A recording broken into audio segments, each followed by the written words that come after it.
Obtaining 10x rewards. Reincarnated into a novel as a side character. By winterdragon_1. Chapter 36.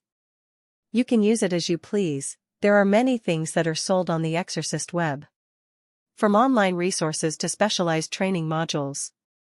Of course, you can't let anyone know of this. Memorize this code and destroy it afterward. She handed him the piece of paper. Oliver looked at the code, and it was indeed quite long and complex, but he was able to memorize it quickly. Maybe it was due to the presence of Aspera that his brain worked faster and much more efficiently. To be honest, he was quite shocked that he got the access to not only the Exorcist web but also the Codex network so easily. Naturally, he knew of the Exorcist web. It was the network that connected exorcists all around the world. This place was primarily used for resource trading and information trade. A normal human with no background would never be able to access this web through any means. It was not a place where they would be allowed to mess. He had thought that he wouldn't be able to access the Exorcist web until he joined the academy in the future or left the clan, considering how strictly the web was monitored and regulated by the clans. But such an unexpected scenario occurred, and not only did he get the access to the Exorcist web but also the entry to the Codex web. Yes, the private network of the Black Codex Federation. He memorized the code and input it at the same time to see if it was working properly, and indeed it was. He could see a search engine and a variety of forums with different topics, all related to exorcists. He closed the phone and said, "This is quite convenient." As expected of the Black Codex Federation. Jenna looked at him and pondered about how he might be one of the youngest in the history to have access to the Exorcist web. She felt like she was the old lady who would give children candy and then take them to travel around the world in her van. No, this felt illegal for some reason. She shook her head of such thoughts. That's all, the rest of the stuff is some basic documentation. Feel free to burn them after reading it, or the ink will disappear on its own in a week. She handed him the black leather box and explained simply. Crossing her legs, Jenna could not help but think if it was the right choice to let a kid like him inside the organization just due to a moment's instinct. Was she being whimsical, or was there really something deep about this little boy? She had authority high enough in the organization to invite members, but expelling them required a series of discussions with other high-level members. So, in a sense, Oliver was more or less now a permanent member. It was one of those times where she felt indecisive in her life. But she could not help it. She felt a really strong hunch when she saw him casually bring out multiple artifacts and even an artifact of epic rank as well. All right then, I will leave. Oliver also bid her farewell. He had spent too much time in the marketplace, way more than he had expected. He must get home quickly and start practicing the technique he had bought. Zippy. I am back. Oliver announced as he returned to his courtyard, and soon a beautiful and white cat came near him. He looked at her and was impressed. Her disguise technique was very terrifying. White fur, she looked just like a cloud in the form of a cat. He picked her up and went inside, but he suddenly froze. Forget. I forgot to buy meat. He looked at the white cat in his lap, and she also looked back at him. The cat was clearly making an expression that said, "Where's the meat you promised?" He suddenly felt tongue-tied, not knowing what to say to her. We will have meat tomorrow. Today we must finish the leftovers from yesterday. The clan guardian. He coughed lightly and put her down and quickly excused himself to the kitchen. Hastily looking around, he searched for anything that had been left from before. Usually, it was the maid who cooked his meals, but he knew how to cook himself, albeit he was still a novice in cooking. Creak. Creak. He opened one shelf after another to look for ingredients he could use. The clan guardian would definitely be suspicious if he didn't feed her well. Over the days, he had got to know her personality a little bit.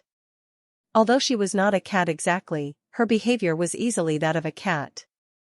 As long as her belly was full and she was fed regularly on precise timings, she would remain calm and happy.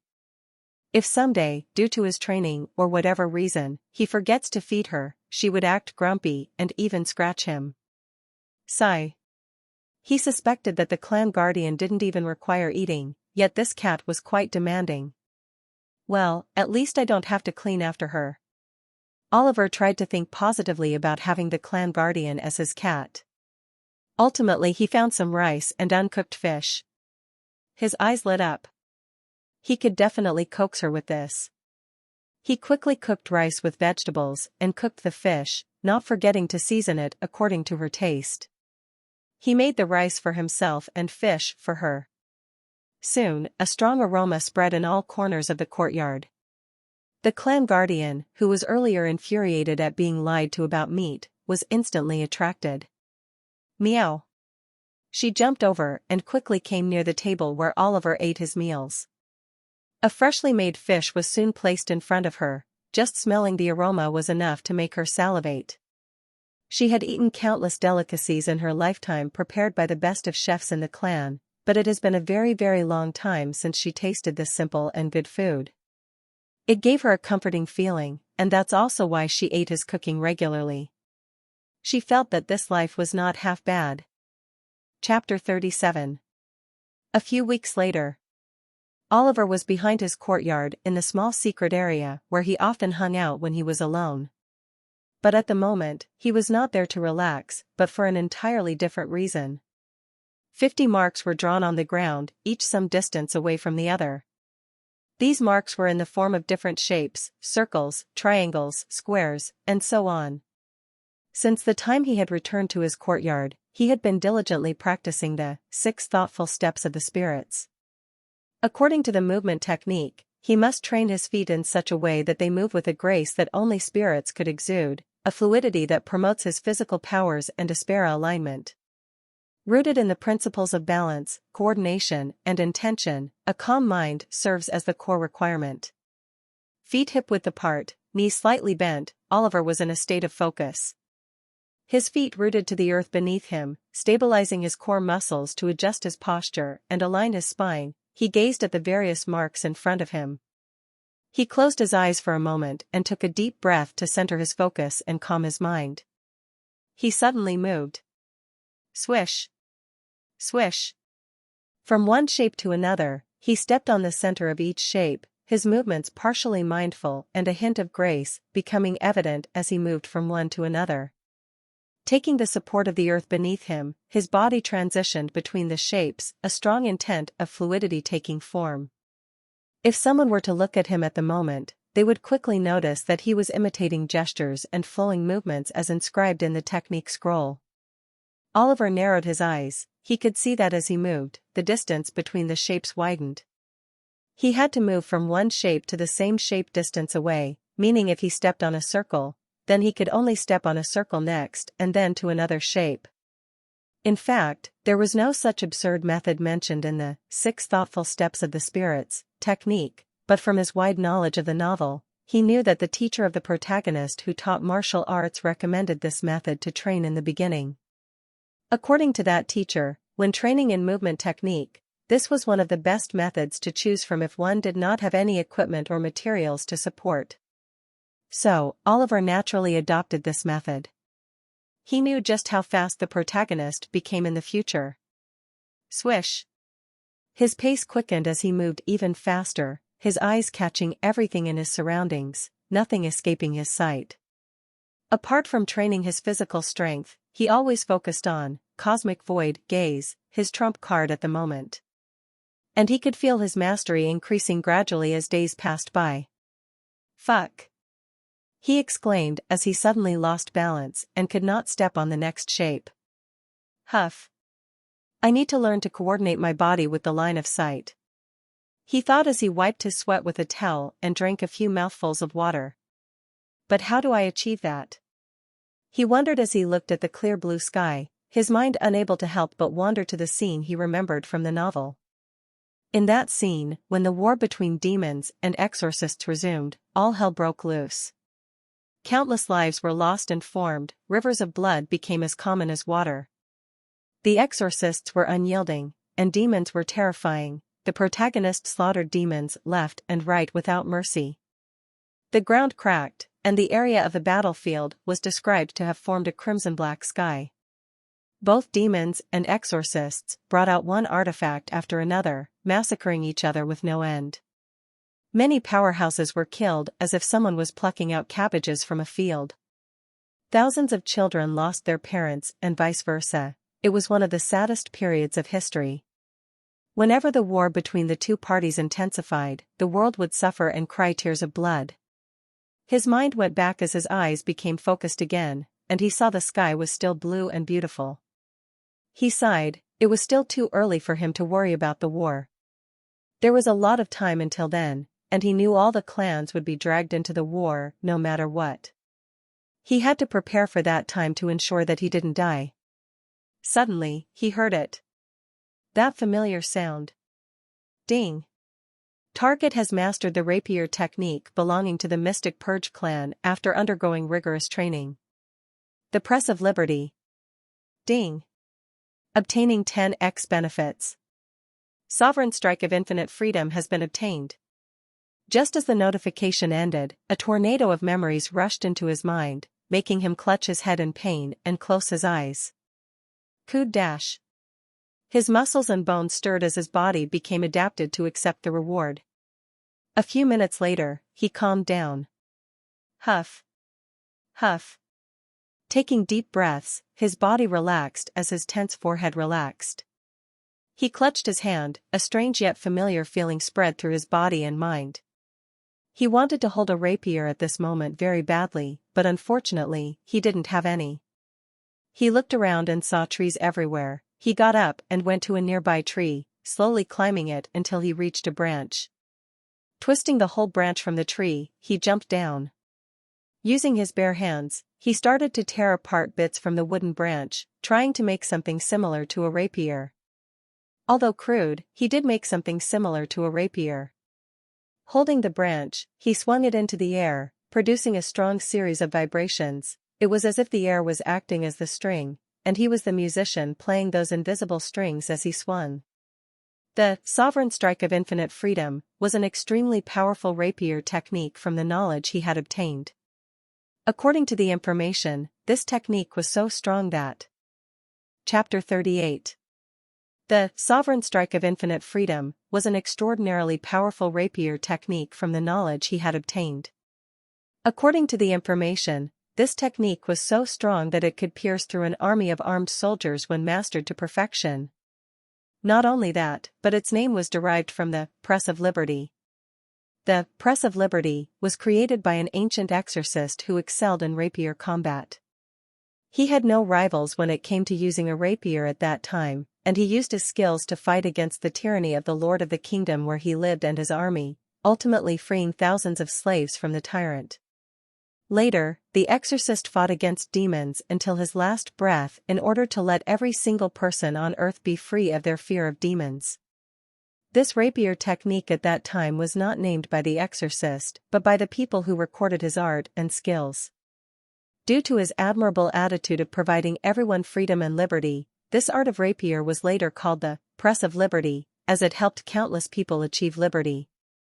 The ancient exorcists were unparalleled when it came to refining their arts and exorcism techniques. The Sovereign Strike of Infinite Freedom, a technique obtained after evolving the Press of Liberty tenfold, was undoubtedly better. Using this martial art could help him exorcise an entire legion of demons at its full power, which was terrifying. Of course, he must master this technique first for all that to happen. From Nadia, although he received tenfold rewards, the training experience he received, however, was also tenfold, but the requirements for the evolved techniques were also much higher than the normal ones. So, he must put in his own hard work to be able to master the technique, or else his own body would not be able to endure the burden of using such overpowered techniques in the future. He also felt it was reasonable, otherwise, it wouldn't make any sense. I found the answer to my earlier question. He looked excited as he found out from the experience he gained from Nadia about how to properly control and coordinate his body and mind with his line of sight and strength. Holding onto the branch, he closed his eyes and focused in front of him. He slowly aligned the branch straight in line with his chest. A moment went by, and he stood still. The world around him was still at this moment in his mind. He was alone in this world, no one was there to disturb his calm. Suddenly, he opened his eyes and made a forward motion with the wooden branch. Ha! Boom! A strong shockwave blasted through the trees, wrecking them. The branch he was holding on to was also destroyed, unable to bear the load. Oliver looked in front of him. Just the shockwave produced from his strike was enough to graze through the toughness of these thick tree trunks. He could only imagine how strong an esper-infused strike of this technique would be. Looking at what was left of the branch in his hand, he felt satisfied. He should get himself a decent weapon soon. But for now, it's time to finally awaken an attribute. Underscore underscore underscore underscore underscore underscore underscore underscore underscore underscore underscore underscore underscore underscore underscore underscore underscore underscore underscore underscore. Oliver returned to his courtyard and got out the black box that he had received from Jenna. Click. With a clicking sound, he opened the box and saw the syringe containing the seaweed green-colored liquid. He hadn't forgotten about this mystical thing at all. Instead, he had been reading the documents Jenna had given him, plus the exorcist web, to learn about this strange liquid.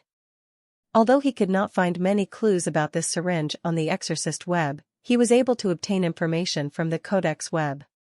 This liquid in the syringe was called the Honorable Star's Essence, a mysterious essence that was concocted during a special phenomenon when the planets were aligned in a certain order. It required many precious materials to be made, from the dew of stars to lunar lotus. Overall, this was a very rare and expensive potion that could not be bought with money alone. It required connections with expert alchemists. Oliver felt it was a waste to drink it on his own. He wanted to give it to Nadia and receive tenfold benefits, but over the past weeks, he could not get an opportunity to enter that area. Those brats had ordered guards not to let him enter. He knew the guards would obey their duty and wouldn't dare to be careless. Plus, he was sure that even if the brats had not told the guards, the state he put his second brother into would definitely raise serious concern among his backers in the clan, which would lead to tighter security of the area.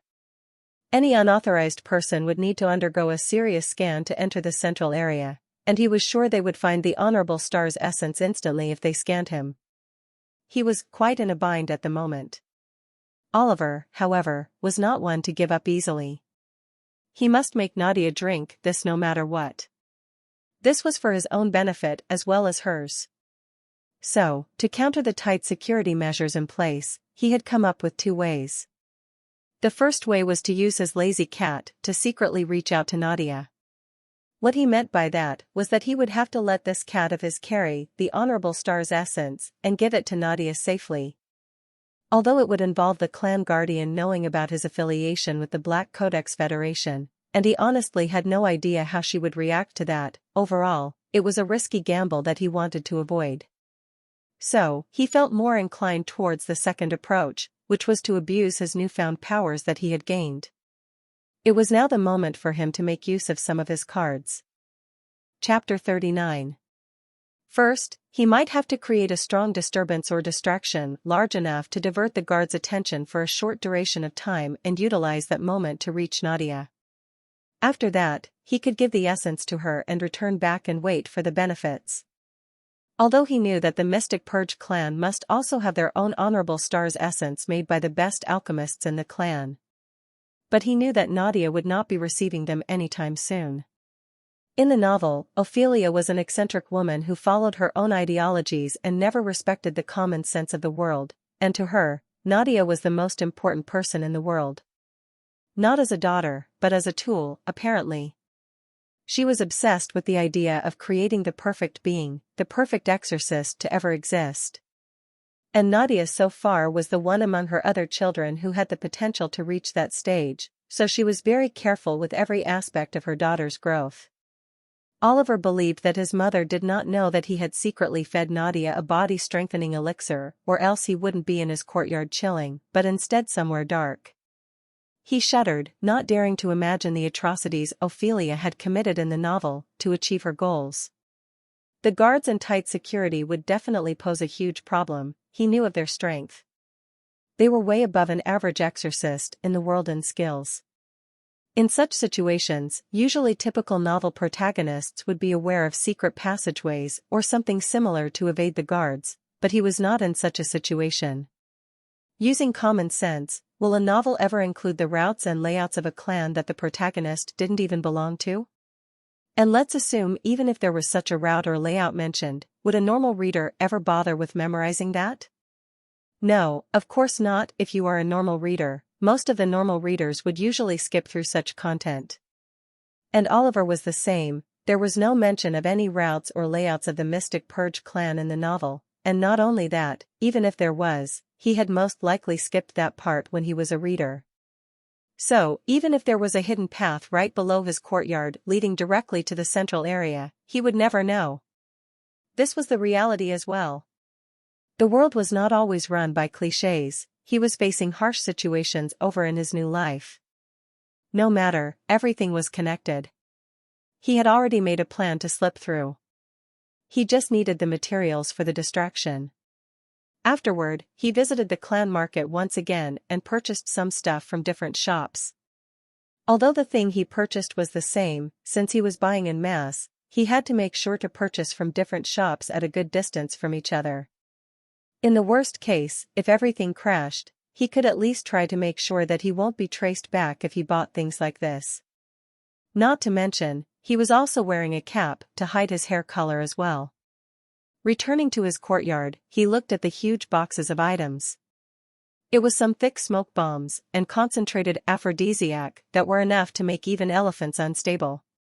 He was going to use them to deter the guards, at least for a short duration. He knew these smoke capsules might not work for long against the guards, so he had especially purchased the aphrodisiac. The best way to attack an exorcist with Esper as a common person or a person with lesser Esper was to attack their mental state or make use of their emotions or urges. While he doubted that all of them would fall for it, it was enough. He could do well with that. Phew, I am ready. He was slightly nervous for the stunt he was about to pull. Never in his life had he expected that he would be doing something like this. Even in his previous life, he was a normal boy that rarely got into troubles with others, much less pulled any serious pranks. So, this was going to be a new experience for him. With that, he picked up the syringe and left the courtyard, not forgetting to leave some food for the sleeping cat. He knew the clan guardian would come in his use sooner or later, but probably now was not the time. Underscore underscore underscore underscore underscore underscore underscore underscore underscore underscore underscore underscore underscore underscore underscore underscore underscore underscore. And it's done, he said, wiping sweat off his forehead. Oliver set the capsules at different spots and arranged them in a specific way. He made sure that it was close to the guards stationed to the central area. This should release the smoke and aphrodisiac together at the same time in around 20 minutes as the stick burns fully. With this, nothing will be left behind once the smoke capsule activates. He thought to himself as he quickly went to the opposite side of the entrance, far away from this arrangement. He wouldn't want to get caught up in smoke mixed with concentrated aphrodisiac. He secretly apologized to the oblivious guards in his mind. And then he finally took it out. A light cream-colored cloak, a cloak that looked like a normal cloak a traveler would wear on their journey. But this was actually an artifact. At that time, while at Jenna's secret room, he had ultimately chosen the wrap of quantum darkness. An artifact that let him conceal his entire presence by letting the owner manipulate the element of darkness to conceal presence, but use depends on the mastery of the owner. For Oliver, this was the best choice indeed. If one can remember, he had the cosmic void gaze, and its first ability was dominion over cosmic voids. It provides control over not only darkness, but the vast void between cosmos. Superior form of the darkness element, void. So naturally, the effect he would have on this artifact which utilized the darkness element would be amplified a lot, considering he could directly use void element too. Chapter 40. Awakening the cosmic void gaze automatically gave him access to the void element itself. So, the wrap of quantum darkness, that would help its owner conceal their presence using the darkness element would have an enhanced effect. It would be something like having your entire existence shrouded for a short period of time. The void literally translated to nothing, so in a sense, upon using the artifact, he would be something akin to nothing. He would be very difficult to spot, but since the artifact itself was rare rank, it had limited capabilities and worked for a certain period of time. He must use that time to reach Nadia and make her drink the Honorable Star's essence. He wanted to know what sort of effect it would have on his awakening, if she awakened an element. Oliver activated the artifact, and he turned invisible to the naked eye and went towards the gate of the central area. Underscore underscore underscore underscore underscore underscore underscore underscore underscore underscore underscore underscore underscore underscore underscore underscore underscore underscore underscore. Hey, what is that? One of the guards patrolling the gates suddenly pointed in the distance and asked in a loud voice. Others also followed the direction and looked to see a huge and thick screen of smoke spreading towards them. Divide into two groups, one of the groups will go and verify what is going on with that smoke. Just in case, prepare to battle and apprehend anyone nearby for interrogation. The guards coordinated well and quickly split into two groups. They all knew that doing anything funny or strange near the residential area of main members of the clan was a serious offense. If the perpetrator had no good intentions, then the punishment could be as severe as execution. No matter who it was, they would be punished according to the clan rules. These were trained professionals, not fools who would easily get distracted. In the novels, it's just that the plot armor of the main character simply reduces the IQ of other people to make things work, but it won't work like that here. The first group of guards stayed there near the gates themselves, and the second group went over to the smoke to look for anomalies. They could not see through the smoke at all, it was quite thick, and their noses felt funny for some reason.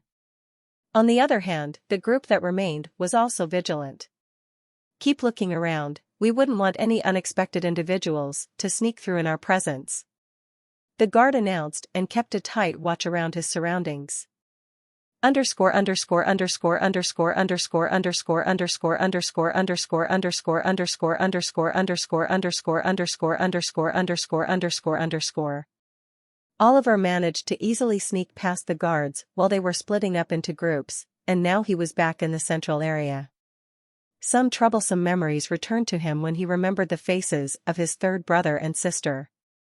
He would not forget them so easily, they were going to suffer a fate worse than the second brother since they were the ones who had beaten him. For now, he silently moved towards Nadia's courtyard. Upon arriving in the courtyard, he saw that it was empty. There were many metal puppets in her yard. Some of them were showing signs of wear and tear, while others were still in perfectly fine condition. She trained relentlessly. He looked around and could not see her.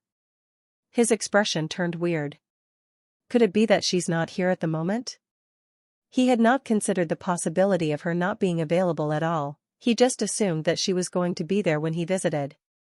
He frowned and thought about what to do. He cannot stay for too long either. Nor could he trust that no one would visit her courtyard if he left behind the syringe in here with a note or something. It would be even worse if his mother decided to come in while he was still there. Not to mention someone else who might as well just take this for themselves.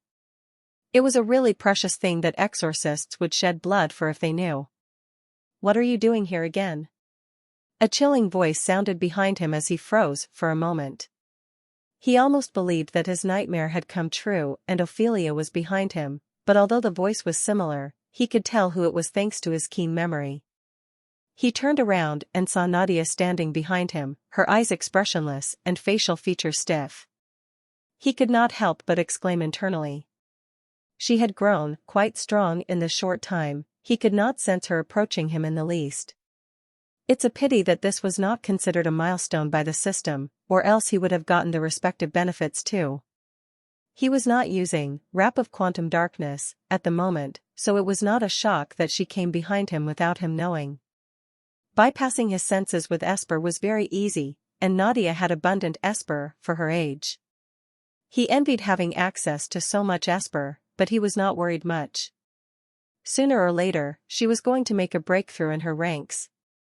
When an exorcist steps up in ranks, their esper increases significantly, and when Nadia finally becomes a rank 1 exorcist, he would naturally get access to esper and a lot of that.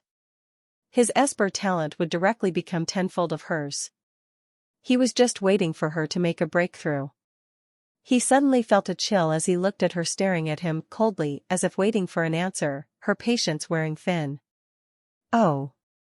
I was here to, give you something," he said awkwardly. He did not know why he always felt the need to act formally when she looked at him like that.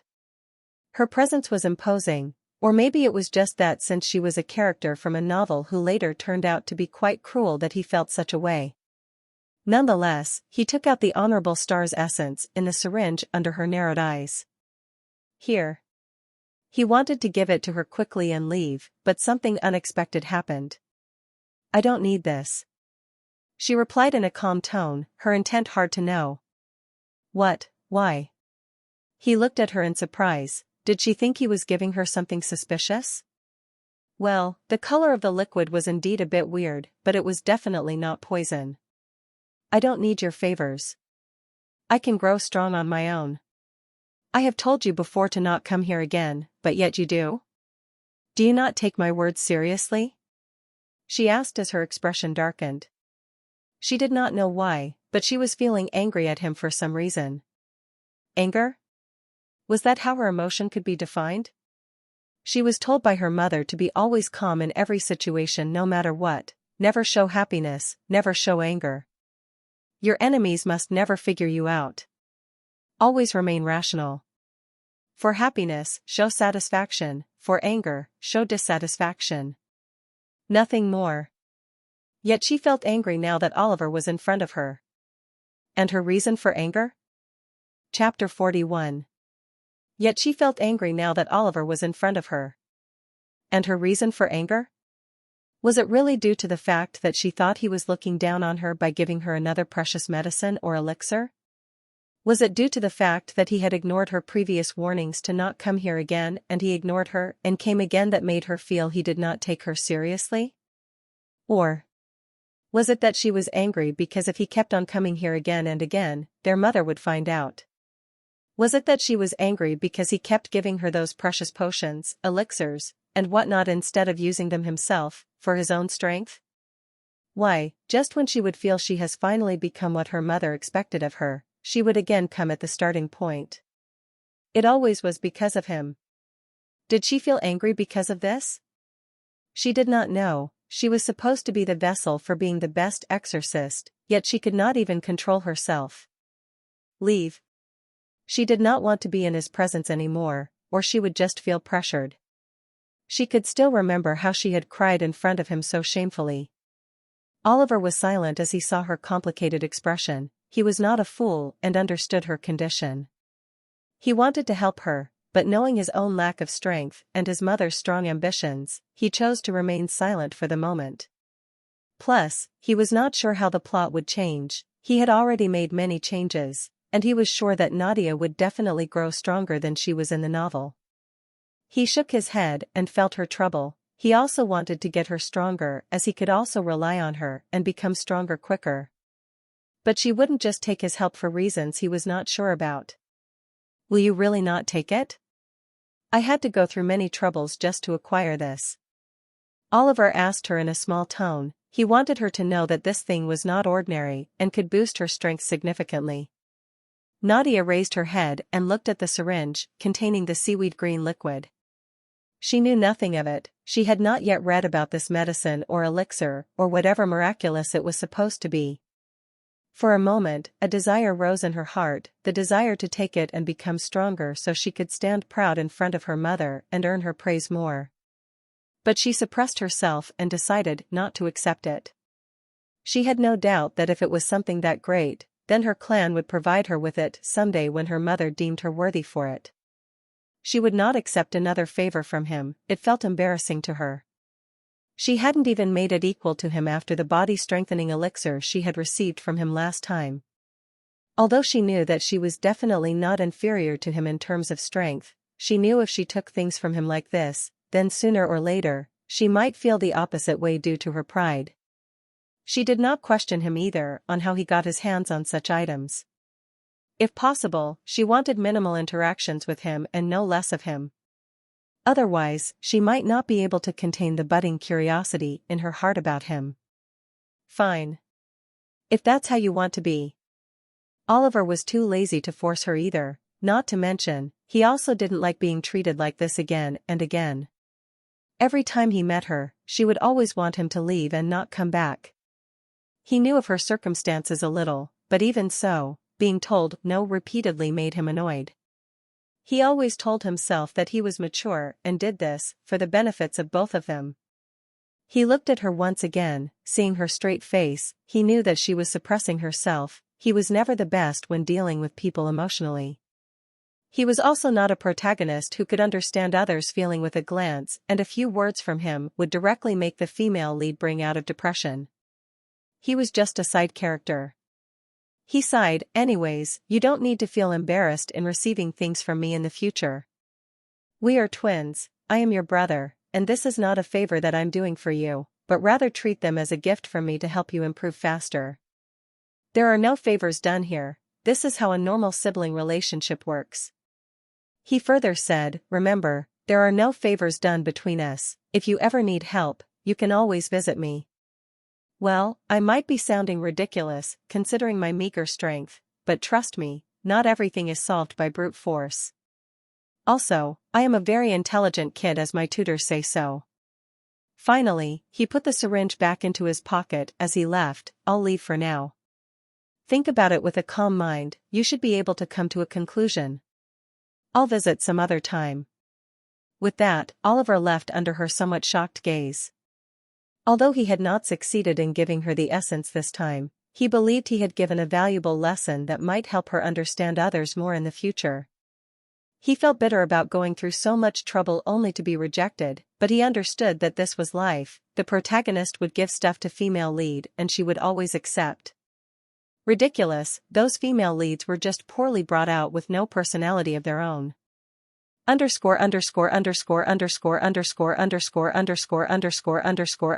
Underscore. Nadia saw him silently leaving, his earlier words were still ringing in her ears. No favors. Only gifts? She had never thought of it this way, her mother had always taught her that she should never owe others, no matter what. As the heiress of the Mystic Purge clan, she could not fall so low as to accept others' favors, as it would only tarnish her image in front of others. So why did she feel such a strong emotion when he mentioned that there were no favors done between them? Her chest felt warm, and her eyes were fuzzy. Overall, it was a comfortable feeling that she never experienced in her cold life. Normal sibling relationship. She looked at the gates of her courtyard from where he had left and could not help but wonder if this was how twins behaved. Was this the feeling of being normal? Was it right for someone belonging to the Mystic Purge clan to be normal? Was it normal for siblings to help each other like this? Did normal siblings really have no favors between them but just gifts? She didn't know. But she felt that he might be right. She should focus on her growth and become stronger to find out if he was really right or not. She touched her heart to feel it beating fast, she felt comfortable and wanted to remember this feeling if possible. A sibling, what was it? Chapter 42. Oliver activated the wrap of quantum darkness and turned invisible to leave the central area. He soon heard a commotion as he neared the exit gates. He looked over only to see the guards panicking. Sir. The situation seems to be getting out of control. The guards are losing control and engaging, among themselves. They have gone insane. I will have to increase their training by twice. Such low self-control. I believe the preparator has mixed concentrated aphrodisiac in the smoke, and before the team could realize what was happening, they had already inhaled it, resulting in this. The preparator must have an ulterior motive, I suppose. There's no way anyone would pull out such a prank on the guards. Go inside the central area, I have obtained Elder's permit, and see if there are any suspicious individuals inside while we handle the restless guards, subdue them for the time being. Oliver, who heard everything, felt awkward, they were indeed talking about him. He could not help but feel pity for the guards who inhaled the potent aphrodisiac enough to make elephants go wild. He had not intended to be so excessive, but he didn't want them to not be affected at all. He was not sure if their strength could help them evade the effects of the drug, so he put a huge amount of it inside the smoke capsule. In the end, he finally had his answer. Shaking his head slightly, he quickly left the area, leaving the guards oblivious. Underscore underscore underscore underscore underscore underscore underscore underscore underscore underscore underscore underscore underscore underscore underscore. In the end, he heard from the maids that since there was nothing suspicious found, the guards were forced to believe that all of this was just a prank by someone shady. Although they have announced to investigate properly and apprehend the person responsible. Oliver had no worries. He had ensured that they would not be able to trace back to him unless they spent a lot of resources, and he doubted they would go so far for something they thought was a prank. Nonetheless, he didn't have anything to worry about for the moment. He looked at the white cat with a bulging belly sleeping like a log and felt speechless. The clan guardian was so unguardian-like? All the clan guardian had done after coming to his courtyard was eat and sleep. He could not even feel a wink of responsibility from her bearings. He sighed, she was too useless. After throwing a blanket over her, he silently left the room. He took out the syringe and went behind his courtyard to the secret spot to finally use it. Since Nadia was not going to accept it, he would have to use this himself. The Honorable Star's essence was going to help his Aspera gain an elemental attribute. Let's begin. Pulling the syringe back, he rolled his sleeves and injected the seaweed green liquid in. Swish! In the next instant, he felt his body heat up, his mind feeling a slight current as he sat down in a meditative position to maintain his balance. Swish!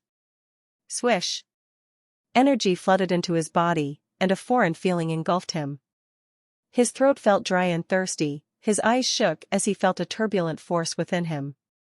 This went on for a while, before everything calmed down and returned to normal. He relaxed and let out a breath of fresh air. I awakened an element.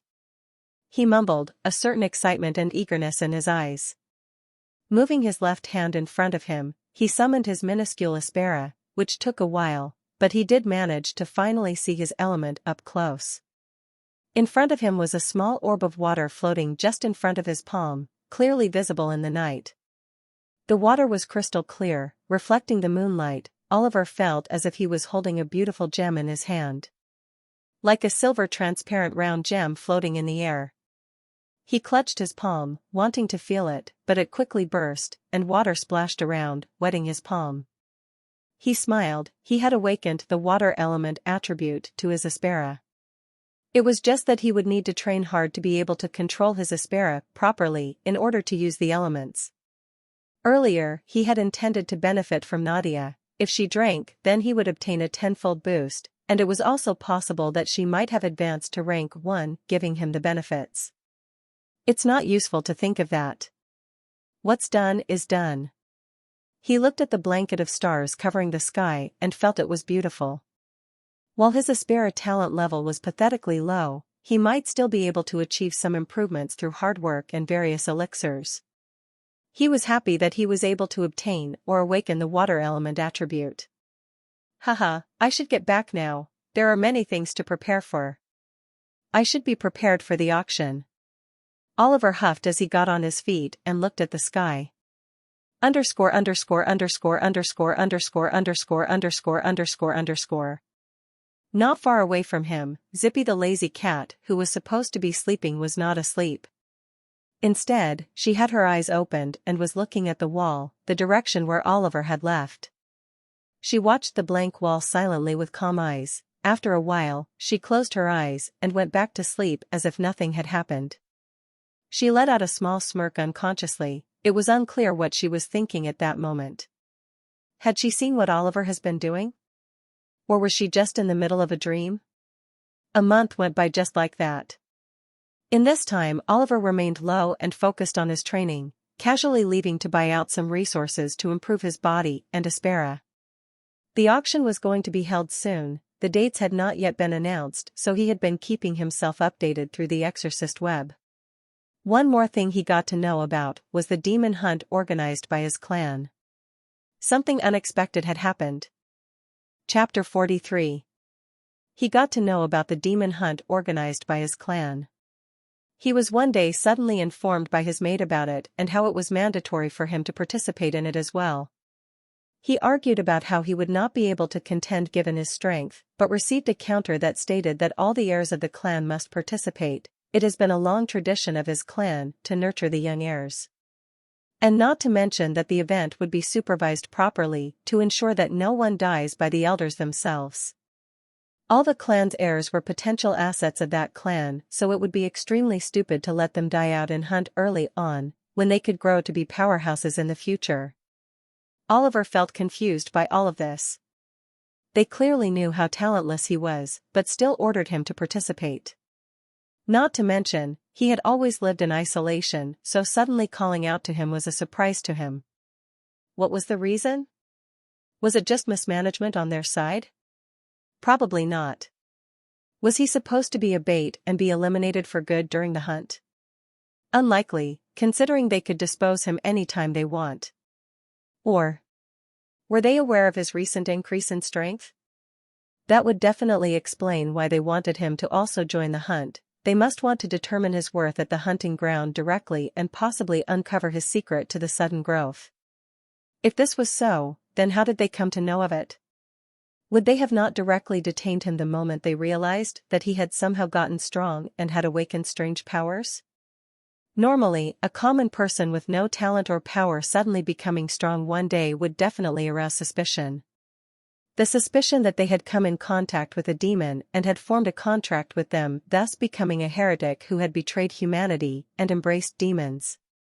Such people would directly be taken by the clans for an interrogation and cleansing. Yes, cleansing. The clans were aware of how fickle-minded people were and how cunning demons were. The demons would approach them when they were at their lowest, offering countless benefits and allures, brainwashing their minds into thinking they were allies and forming contracts to enslave their souls and control their bodies like puppets. Not only ordinary humans, but even exorcists were victims of such tactics. Demons were skilled and cunning. They used emotions like anger, jealousy, lust and pride to establish control. Thus, the clans had special cleansing and purification techniques that helped the possessed heretics to become free from demons' control and regain their senses. Once successful, the demon was either eliminated by banishment or captured. Of course, the stronger the demonic presence, the harder it was. Overall, the silver lining was that he was not suspected of being a heretic, which further complicated things for him to decipher. He could not understand what the clan elites and elders were thinking about him. Were they aware of his special existence or not? Just as he was deep in thought, he heard a sound. Meow. He looked up and saw the lazy white cat yawning while stretching her body. She looked at him and extended her paw as if demanding something. Her face showed what she wanted to say. It was clearly saying, "It's time, go and prepare my meal, what are you dozing off to?" Oliver looked at her speechlessly. He finally understood the reason about why he was told to join the hunt as well. It was all this damn cat's fault. She had probably used her authority to add his name in the list of candidates as well. You. He let out a strained smile as he controlled his facial expressions. He was super pissed at the moment. The clan guardian must have used her authority, or else there was no other way to explain the situation. His powers were not exposed and he was still required to join the demon hunt event. He would be a fool to not know why this happened now. And looking at her shamelessly extending her paw while laying on the mat further made him lose his mind. He took a deep breath to calm himself. You want food, right? I will prepare a special treat for you today, because of your good work. Oliver smiled in a strange manner and announced as he slowly got up. Zippy's ears perked up when she heard of special treat as saliva started to form in her mouth. She had to admit that the meals this boy cooked were quite good. Although she did not understand what he meant by good work, she didn't care. Her entire focus was on imagining what special treat was she going to get today. She was quite excited to try what he was preparing. Oliver went to the kitchen and started preparing something. He had no expression on his face at this moment. His eyes were dull as he chopped off a vegetable into two. It was quite scary how nonchalantly he was cooking. "Zippy, you won't mind a little spice, right?" he asked in a soft voice, to which the cat replied with a soft meow as well. For some reason, the cat felt a strange chill in her heart that she quite didn't understand. Are demons ready for war? She puzzlingly thought of why she was feeling this bad premonition in her heart, but she soon discarded the notion of war taking place anytime soon. Nonetheless, she looked at Oliver and gave her consent. She liked spicy things. Seeing the cat nodding like a human, he didn't react and looked back at the dish. Besides him were 2 bottles of suspiciously labeled sauces. It was unknown who had brought them and for what purpose. Oliver looked at those familiar bottles, and his mind had flashbacks of him bargaining with the shopkeeper for this, and the warnings the shop owner repeatedly gave him to use it in very little amounts. He picked up the bottle and poured it on the dish without stopping. His eyes had no light as he prepared the dish. "It's ready." He placed the dish and softly called for the cat, who eagerly rushed. Sniff. The cat sniffed and felt the dish smelled funny for some reason, but glancing up at Oliver's smiling and peaceful face, she felt she was being too sensitive. "Well then, let's dig in." Crunch. She took a huge bite. In the very next instant, an explosion happened.